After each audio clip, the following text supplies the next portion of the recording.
পেলিং সিকিমের এক ছোট্ট সুন্দর শহর, যেখানে প্রকৃতি আর শান্তি মিলেমিশে একাকার। স্বাগত আপনাদের। এই পর্বে দেখাবো আমাদের পেলিং যাওয়ার অভিজ্ঞতা, হোটেলের সম্পূর্ণ বৃত্তান্ত এবং চা বাগানের সৌন্দর্য। একটাই রিকোয়েস্ট, ভিডিওটি সম্পূর্ণ দেখুন, ভালো লাগলে সাবস্ক্রাইব, লাইক ও শেয়ার করুন। জার্নি শুরু হয়েছিল কলকাতা থেকে, কিন্তু ভিডিওটি দীর্ঘ হবে ভেবে দর্শক বন্ধুদের কাছে শেয়ার করব শিলিগুড়িতে পেলিং যাওয়ার রোড ট্রিপটাই। শিলিগুড়ি থেকে রওনা দিলাম 9:30 নাগাদ। এই রাস্তাটা অত্যন্ত ভালো, দুপাশে সৌন্দর্য দেখার মতো।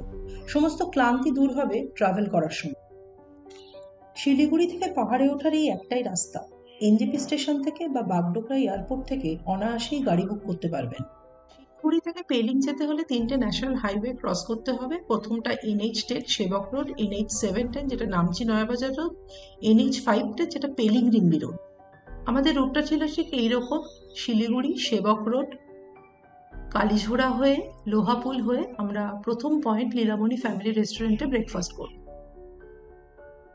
গুগল ম্যাপে দেখুন আমরা রওনা দিলাম শিলিগুড়ি থেকে।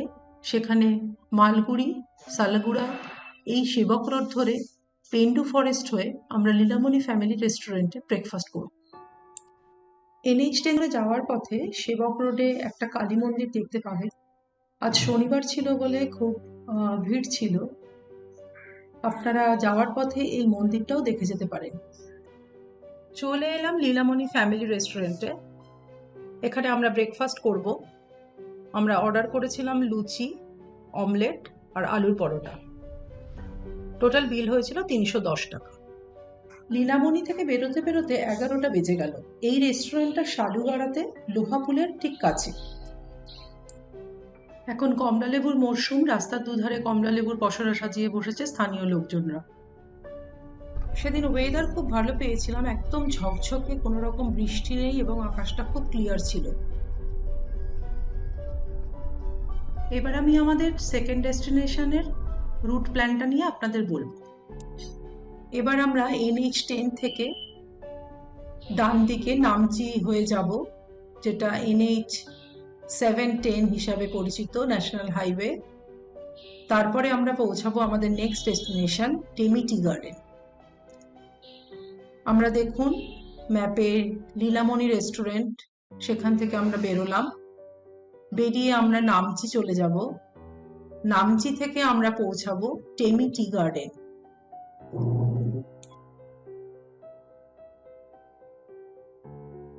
তিস্তার ধার বরাবর চলেছি, দূরে তিস্তা ব্রিজ দেখা যাচ্ছে।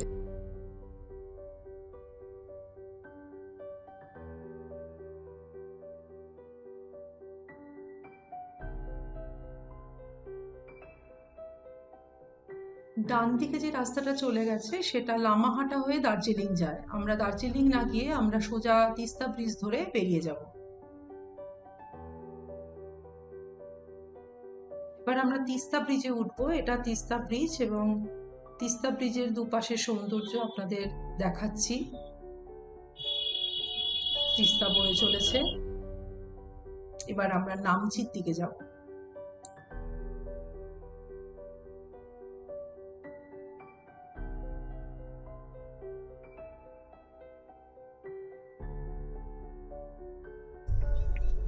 এই জায়গাটা একটু ভালো করে লক্ষ্য করুন, ওপরে কালিম্পং এর রাস্তা চলে গেছে, নিচ দিয়ে যাচ্ছে।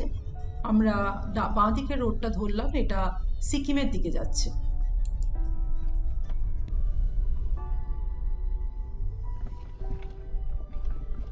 আমরা সিকিমে ঢুকে গেছি। সিকিমের একটা ছোট্ট শহর, যে প্রথম শহরটা আমরা পাবো সেটা মেইলি।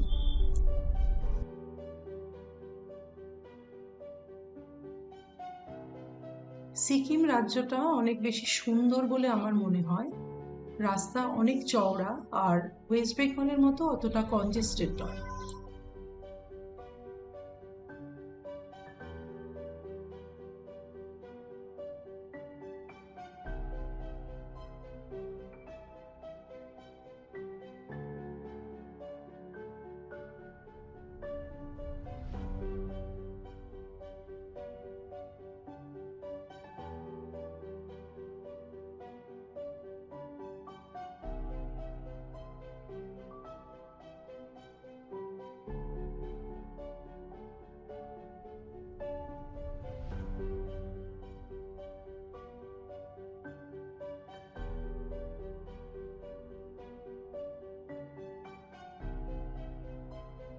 টেমিটি গার্ডেন যাওয়ার রাস্তায় পড়বে the cup house multi cuisine restaurant and resort.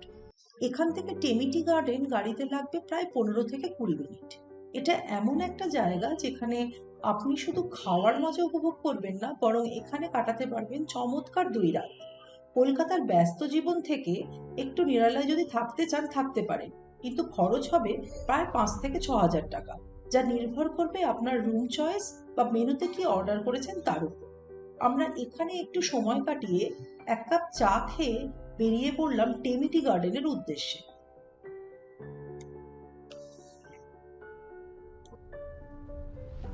Cup house থেকে টি গার্ডেন যাওয়ার রাস্তাটা চমৎকার, চারপাশে সবুজের সমারোহ।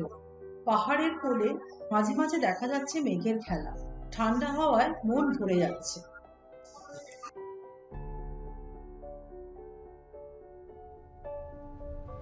সামনে দিগন্ত বিস্তৃত প্রাকৃতিক দৃশ্য দেখে মনে হলো জীবনের এমন মুহূর্তগুলোই বোধহয় সবচেয়ে বেশি সুন্দর।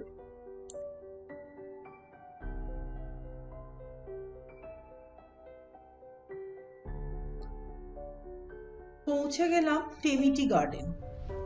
আমার মনে হলো এটি শুধু চা বাগান নয়, এটা প্রকৃতির সঙ্গে একাকার হয়ে যাওয়া এক স্বর্গীয় স্থান। চলুন আপনাদের চা বাগানটা ঘুরে দেখায়।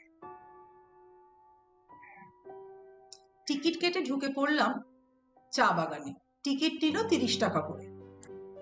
টেমি টি গার্ডেন চারিদিকে পাহাড়ে ঘেরা, চায়ের গাছগুলো সুশৃঙ্খলভাবে রোপণ করা, যা দেখতে একেবারে গ্রিন কার্পেটের মতো।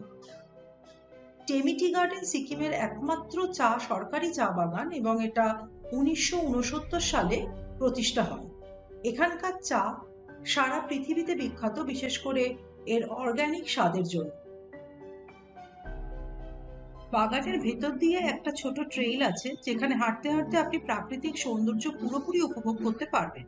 পাশেই কিছু হোমস্টে আছে, রিসর্ট আছে, যেখানে আপনি থাকতেও পারেন।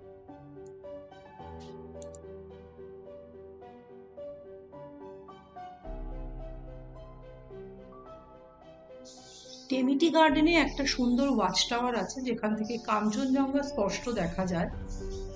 এই ওয়াচ টাওয়ারে উঠতে গেলে আপনাদের টিকিট কেটে উঠতে হবে। আমরা উঠেছিলাম, কিন্তু দুর্ভাগ্যবশত আমরা কাঞ্চনজঙ্ঘা দেখতে পাইনি, কারণ পুরো জায়গাটা মেঘাচ্ছন্ন ছিল।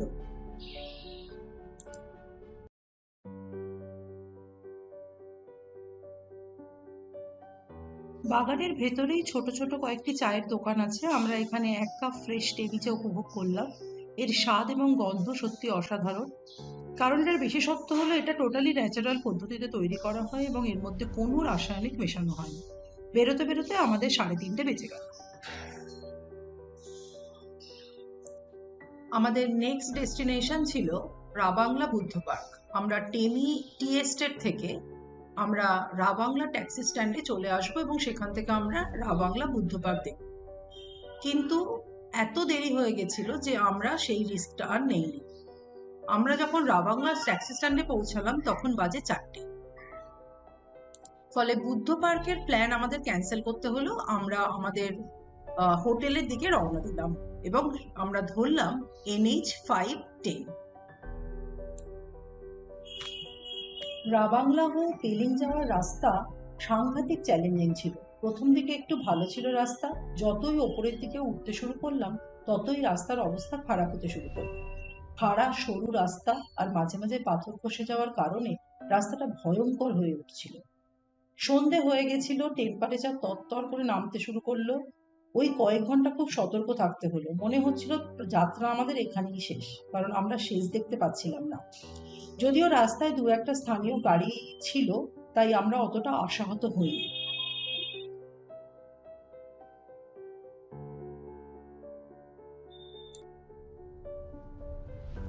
রাস্তায় কোনো আলো ছিল না।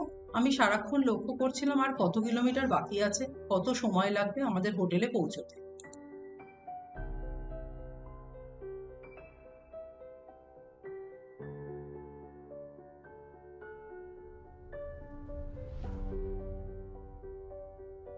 একটা সময় পরে জনবসতি দেখতে পেলাম। তারপরে গুগল ম্যাপ সার্চ করে দেখলাম ওটা জোরথাং থেকে আসছে। আমরা আগে জানতাম জোরথাংয়ে একটা রাস্তা আছে, কিন্তু যেহেতু আমরা রাবাংলা দিয়ে যাব সেই জন্য জোরথাংটা আমরা ধরিনি। ফেরার পথে আমরা জোরথাং দিয়েই ফিরেছি। আমরা পেলিংয়ে ঢুকে গেছি। খুবই ছোট শহর, গায়ে গায়ে সমস্ত হোটেল আছে। আমাদের আর যেতে বেশিক্ষণ সময় লাগবে না, আমরা হোটেলে পৌঁছে যাব এবং তারপরে আপনাদের আমি হোটেলটা দেখাবো। আমরা ছিলাম সুমি যশস্বী ইউনিটের একটা হোটেলে, সুমি পেলিং। এটা আপার পেলিং এর একটা লাক্সারিয়াস হোটেল। আমরা হোটেলে পৌঁছে গেলাম। যথেষ্ট জায়গা আছে গাড়ি পার্ক করার। আমরা হোটেল বুক করেছিলাম ওদের ওয়েবসাইট থেকে।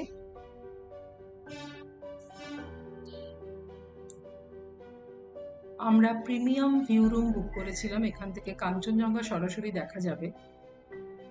আমাদের রুমে থাকার খরচ লেগেছে ফর 2 নাইট 7,000। কমপ্লিমেন্টারি ছিল ব্রেকফাস্ট আর ডিনার এবং লাঞ্চের মধ্যে যে কোনো একটা আপনি অ্যাভেল করতে পারবেন। রুমে যা যা থাকার কথা সবই ছিল। ব্লোয়ার ছিল, কারণ বাইরের টেম্পারেচার এখন প্রায় 5 ডিগ্রি। আমাদের প্রচণ্ড খিদে পেয়েছিল। আমরা চলে আসলাম ডাইনিং রুমে। গেস্ট কম থাকার কারণে এরা বুফে সিস্টেমটাকে অ্যাভেল করলো না, আমাদের লিস্ট অফ আইটেমস দিয়ে দিল, সেখান থেকে আমাদের চুজ করতে হলো আমরা কি অর্ডার করব। তবে কোনো অসুবিধা হয়নি, কারণ প্রচুর আইটেম ওরা অপশানে রেখেছিল। গরম গরম খাবারগুলো অমৃত লাগলো। দিনটা শেষ হলো ঠান্ডা হওয়ার সাথে। সকালে ঘুম থেকে উঠে কাঞ্চনজঙ্ঘা দেখবো এই আশা নিয়ে রুমে ফিরলাম। পরদিন সকালে পেলিং ঘুরবো। কি দেখবো সেটা শেয়ার করব আমার প্রতি ভিডিওতে। ততক্ষণ পর্যন্ত ভালো থাকুন। ধন্যবাদ সকলকে।